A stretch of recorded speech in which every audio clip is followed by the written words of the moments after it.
did I get here? I thought about it. I don't know. That's the main thing, I don't know. It's a level of belief that the world or the universe just make it happen. That's how we got here. This is New Zealand, home to the Maori, the island's indigenous people. They greet visitors with a ceremony steeped in ancient tribal tradition and symbolism. And on this day, they welcome a fellow warrior, Israel Adesanya. To be welcomed by your porphyry, by your warriors, to our warriors, just a beautiful experience.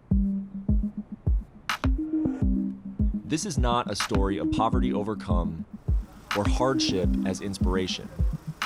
Israel Adesanya was born in Lagos, Nigeria, into a life of comfort and advantage. Life was really easy for me because my family was well off and everything was just taken care of. I didn't really have to worry about anything apart from getting in trouble.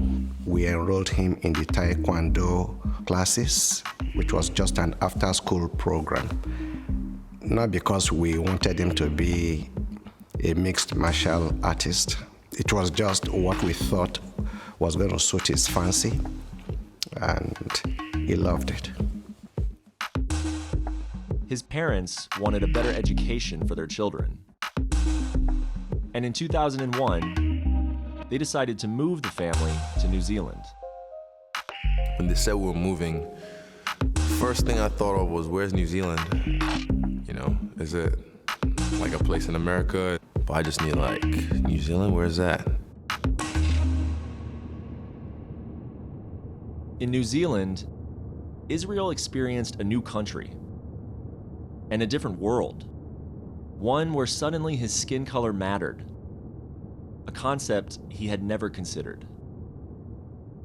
I was about 10 years old and this kid kept on riding past my house on the weekend, hurling insults at me and my family. Go back to your country, Blackanese. And I just snapped. I remember just losing my cool and wailing on him. I messed him up.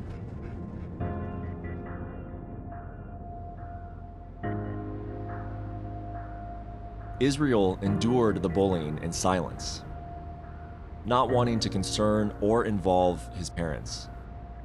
Only years later did they learn of the struggles that had transformed his interest in the martial arts into a mission.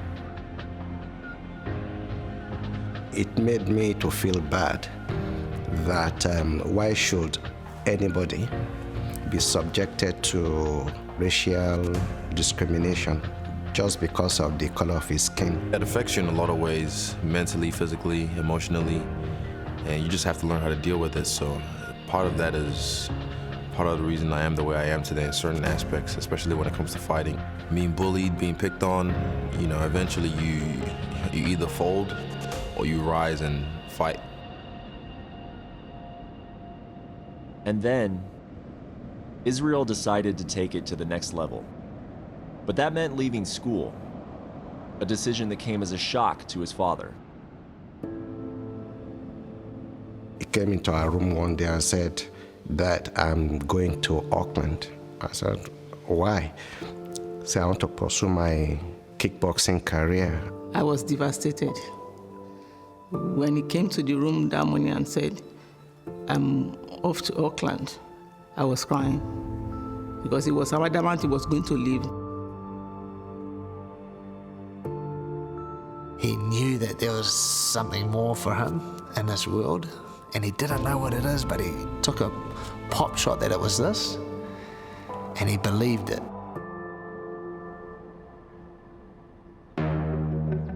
With his parents' eventual blessing, Israel moved to Auckland, the capital of New Zealand, to train full-time at City Kickboxing with Eugene Behrman.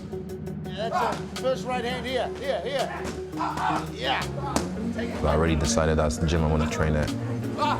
It was already set in stone, so he couldn't get rid of me. When I moved to Auckland, he kind of tried to like give me options, but I was like, nah, I'm good.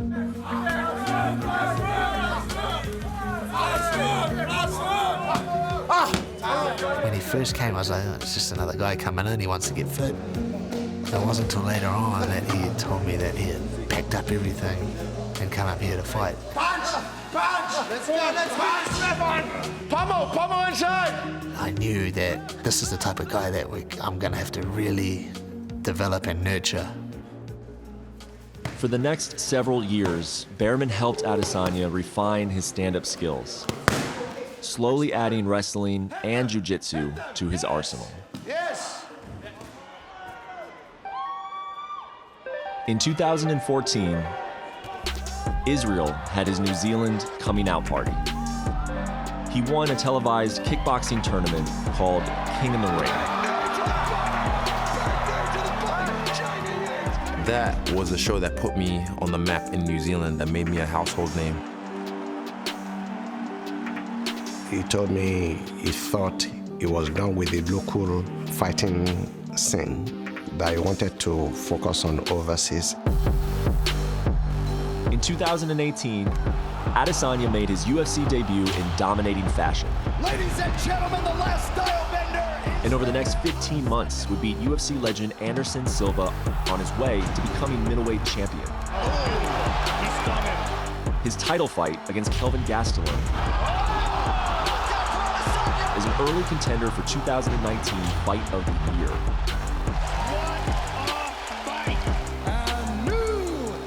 His rise was meteoric, almost unimaginable. Completely unlikely, to be honest. I always say to Israel that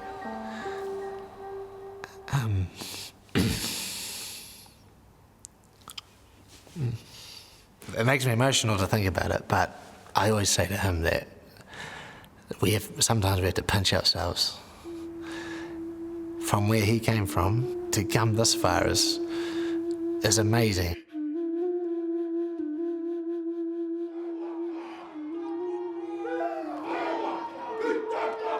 It is called a pofidi, a ritual of war and warmth.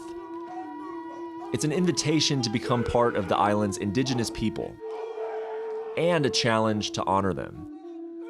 Israel Adesanya has accepted both. Thank you. We really appreciate this, the way you welcomed us into the land, and we're doing this for the land. So, tēnā koutou, tēnā koutou, tēnā koutou katoa. To be officially welcomed by the people of the land, we see it as like them kind of giving us permission to go out there and represent them in battle.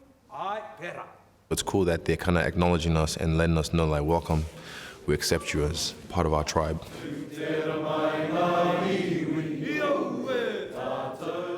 A child in one country, an immigrant in another, Israel Adesanya found a home in his calling. Thank you. And through that journey, strengthened his connection to both lands. I'm a Nigerian kid who lived in New Zealand, trying to fit in constantly in different places, but I never fit in anywhere. So I'm a native who was broken, the broken piece. I never fit into any puzzle. So I'm just gonna stand out and own me. He will tell you he's both a Nigerian and a New Zealander. He calls New Zealand home, and he's very passionate about his culture and his country.